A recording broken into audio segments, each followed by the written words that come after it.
नमस्कार. राज्य शैक्षणिक संशोधन व प्रशिक्षण परिषद महाराष्ट्र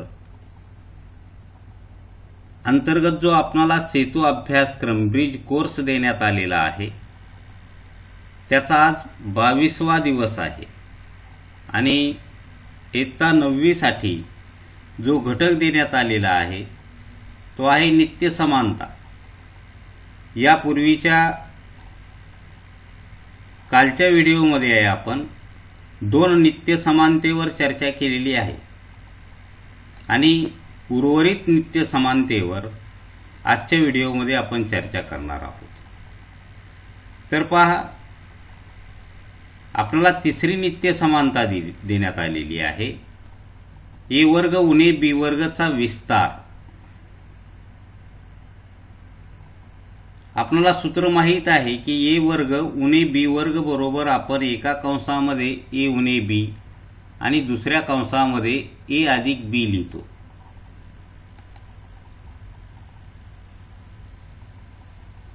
त्याचाच उपयोग करून या ठिकाणी एक उदाहरण सोडवलेले 5m वर्ग उणे 3n वर्ग बरोबर पहिल्या कंसात लिहिता येईल ए उणे बी म्हणजे 5m उणे 3n अधिक 3n आणि दुसऱ्या कंसात 5m उणे 3n. या ठिकाणी कंस इंटरचेंज झाले तरी काही अडचण येणार नाही. एका कंसामध्ये त्या दोन पदांची बेरीज आणि एका कंसामध्ये त्या दोन पदांची वजाबाकी एवढं लक्षात ठेवा.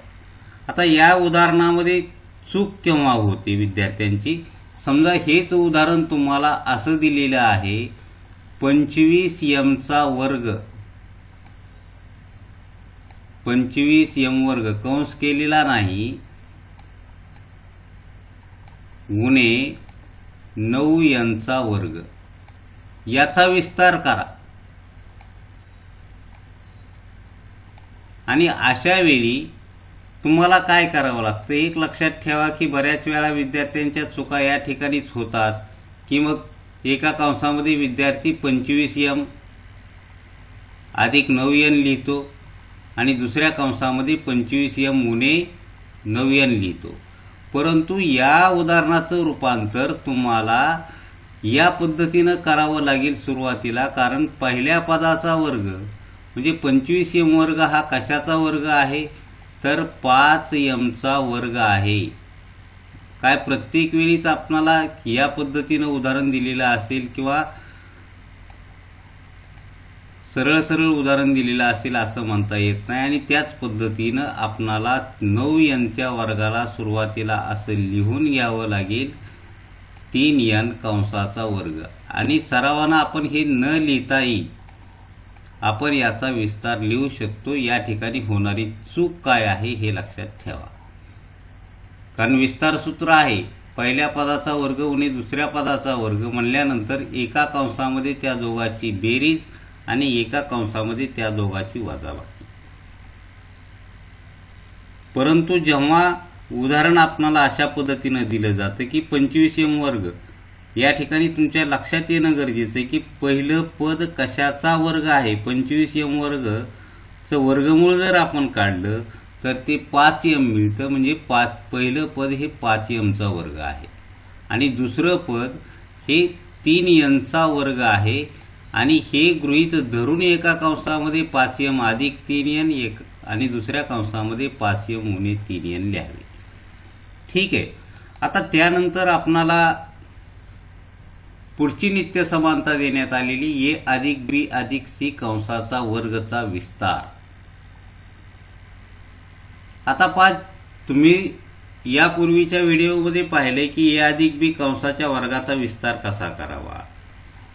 आता या ठिकाणी ए अधिक बी अधिक सी गुणिले ए अधिक बी अधिक सी दोन कंस घेतले आणि गुणाकार जर केला तर तो आपणाला या ठिकाणी ए वर्ग अधिक बी वर्ग अधिक सी वर्ग.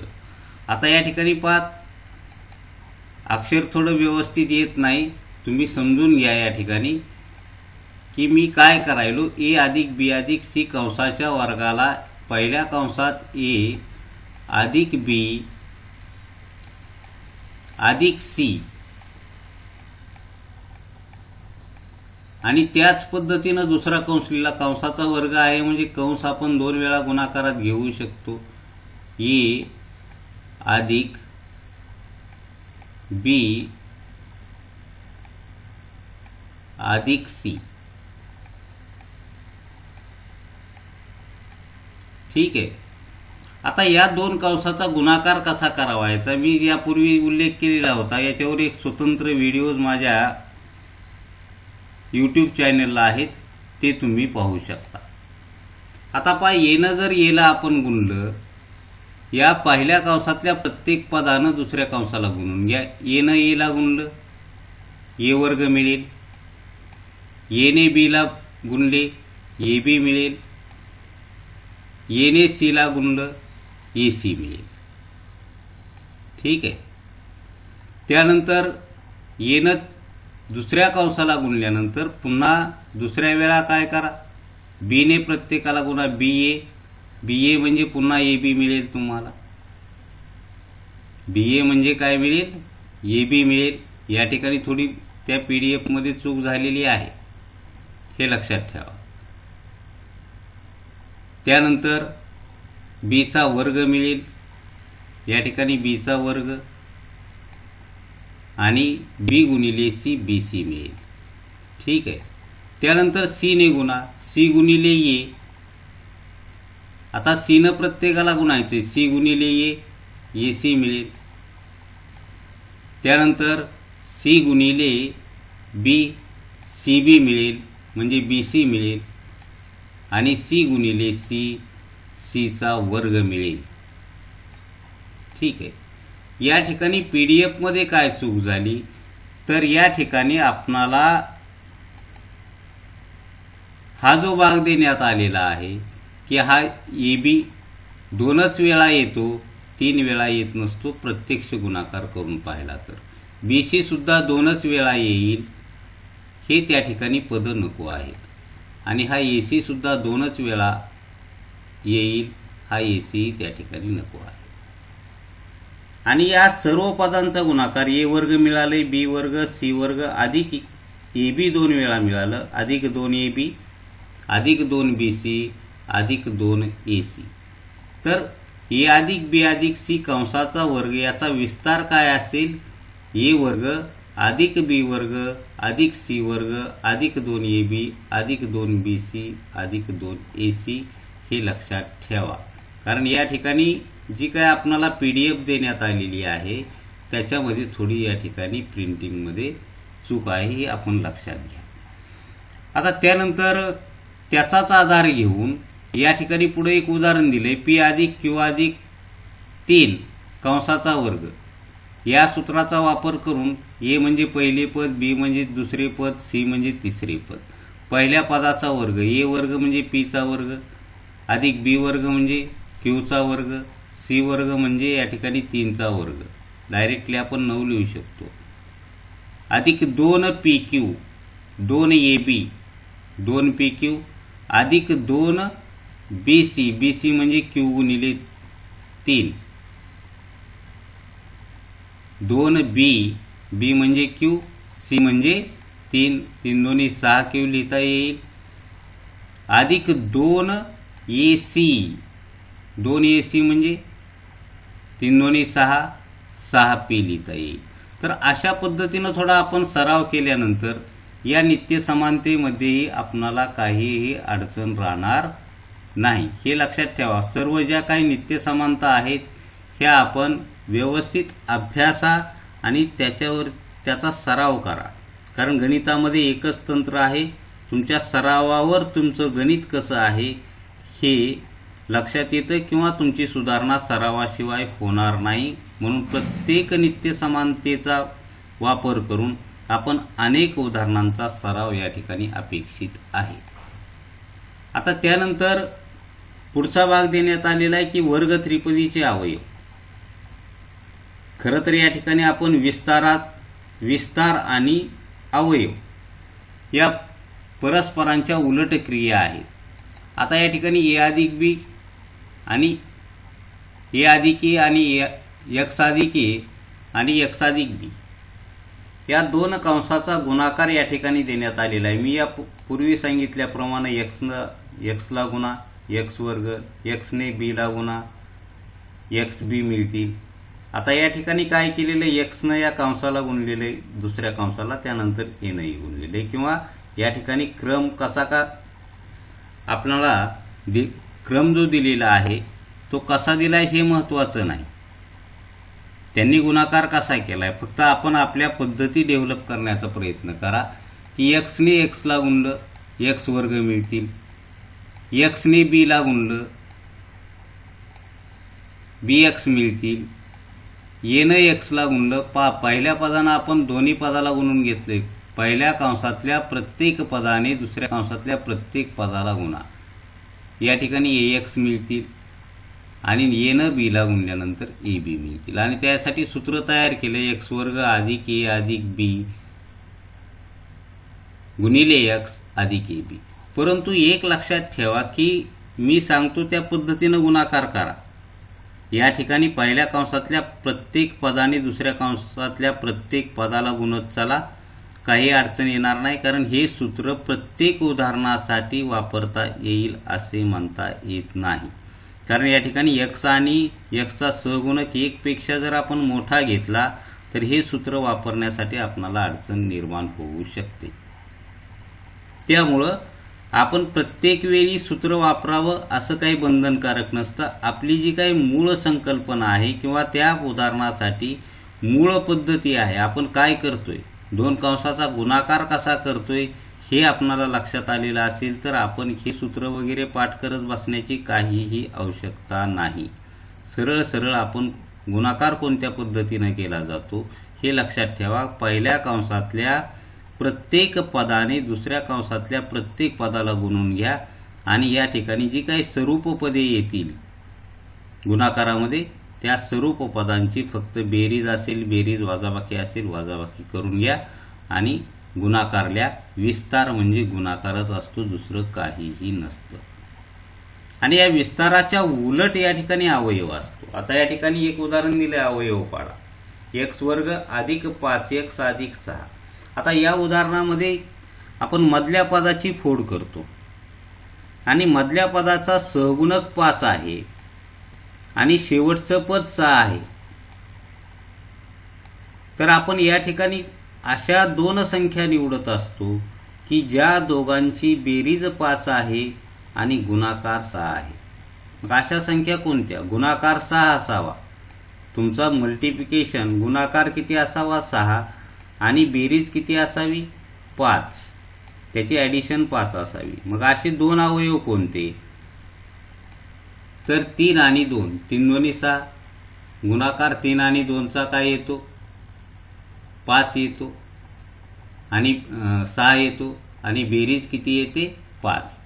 म्हणजे या ठिकाणी आपण 6ची फोड अशी केलेली आहे किंवा अवयव असे घेतले की 3 आणि 2 आणि मधल्या पदाची फोड आपण 5x ला कसं लिहिलं 3x अधिक 2x। याच्यासाठी स्वतंत्र व्हिडिओ आहेत, तुम्ही प्रत्येक बाबीसाठी माझ्या यूट्यूब चॅनलवर या ठिकाणी व्हिडिओ पाहू शकता आणि संकल्पना स्पष्ट करून घेऊ शकता। त्या ठिकाणी फक्त आपण त्या दिवसाच्या ब्रिज कोर्स पुरतं बोलायला लागलो आणि त्यामुळं आपण या व्हिडिओमध्ये फक्त जो काही ब्रिज कोर्समध्ये देण्यात आलेला ठराविक भाग आहे तेवढ्याच भागावर चर्चा करत आहोत। मग आता या ठिकाणी पहा, मधल्या पदाची फोड जर आपण केली 5x ची 3x अधिक 2x, ही फोड तुम्हाला करेक्ट करता आली पाहिजे। त्याच्यासाठी शेवटच्या पदाचे असे दोन अवयव पाडा की ज्यांची बेरीज मधल्या पदाच्या सहगुणका एवढी असावी। ते अवयव आहेत 3, 2 आणि आपण 5x ची फोड केली 3x अधिक 2x। आता या ठिकाणी नंतर या पहिल्या दोन पदामध्ये सामायिक काढा x आणि दुसऱ्या दोन पदामध्ये सामायिक निघेल 2 आणि या ठिकाणी पहिल्या दोन पदामध्ये सामायिक x काढल्यानंतर दुसरा अवयव मिळेल x अधिक 3। x ने x वर्गला भागा x ने 3x ला भागा 3। त्याच पद्धतीने दुसऱ्या दोन पदामध्ये जेव्हा आपण 2 सामायिक काढतो त्यावेळी 2 ने 2x ला भागा x मिळतील, 2 ने 6 ला भागा 3। कंस या ठिकाणी दोन्ही पदामध्ये सारखा मिळालेला आहे, त्यानंतर या दोन पदामध्ये x+3 हा कंस सामायिक काढा आणि दुसरा कंस मिळेल x+2, कारण या पहिल्या पदाला या कंसानं भागलं तर भागाकार x मिळेल आणि दुसऱ्या पदाला जर या x+3 ने भागले तर +2 मिळेल. कारण उरलेला अवयव कोणता असतो हे लक्षात ठेवा की आपण जेव्हा सामायिक काढतो त्यावेळी काढलेल्या सामायिक अवयवाने दिलेल्या पदाला भागल्यानंतर किंवा प्रत्येक पदाला भागल्यानंतर भागाकार करून जो काही भागाकार येतो तो आपला दुसरा अवयव असतो. तर अशा पद्धतीनं आपण या ठिकाणी काही नित्य समानता आणि अवयव यावर आज चर्चा केलेली आहे. आता यावर ही 3 उदाहरणं स्वाध्याय म्हणून देण्यात आलेली आहेत. या ठिकाणी पहिल्या कंसामध्ये आपल्याला n+p, दुसऱ्या कंसात n-p लिहिता येईल. याचा विस्तार करून पहा. m न m ला गुणा m² मिळेल, m न 6 ला गुणा 6m मिळेल. पहा या ठिकाणी एक उदाहरण तुम्हाला या ठिकाणी दाखवतो. फक्त अक्षर या ठिकाणी थोडं व्यवस्थित येत नाही म्हणून मी थोडं लिहिणं टाळतोय. m गुणिले m, m² मिळेल, m चा वर्ग मिळेल. m न 6 ला गुणा 6m मिळेल, धन मिळतील. त्यानंतर ऋण 4 गुणिले m, ऋण 4 न गुणा ऋण 4m आणि ऋण 4 गुणिले धन 6 ऋण 24 मिळतील.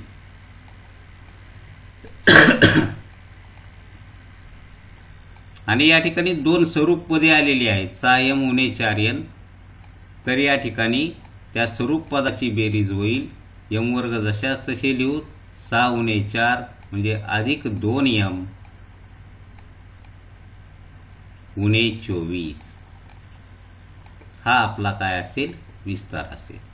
आणि याला मी सांगितलेल्या सूत्राप्रमाणे पहिल्या पदाचा वर्ग अधिक दुसऱ्या पदाचा वर्ग अधिक तिसऱ्या पदाचा वर्ग अधिक 2 गुणिले पहिल्या 2 पदांचा गुणाकार अधिक 2 गुणिले दुसऱ्या 2 पदांचा गुणाकार अधिक 2 गुणिले पहिल्या आणि तिसऱ्या पदाचा गुणाकार. हे सूत्र वापरा, सोडवून पहा. या ठिकाणी बऱ्याच वेळा चिन्हात चूक होण्याची शक्यता आहे. ज्यावेळी तुम्ही 2bc लिहिता, हे तुमचं b आहे, हे c आहे, अधिक 2bc लिहिता, परंतु प्रत्यक्षात दुसरं पद तुमचं धन आहे, तिसरं ऋण आहे, त्या ठिकाणी गुणाकार तुमचा ऋण मिळतो. हे लक्षात ठेवा. तर अशा पद्धतीनं आपण या ठिकाणी काही नित्य समानता आणि अवयव यावर चर्चा केलेली. उदाहरणांचा सराव करा, काहीही अडचण आपणाला वाटणार नाही. धन्यवाद.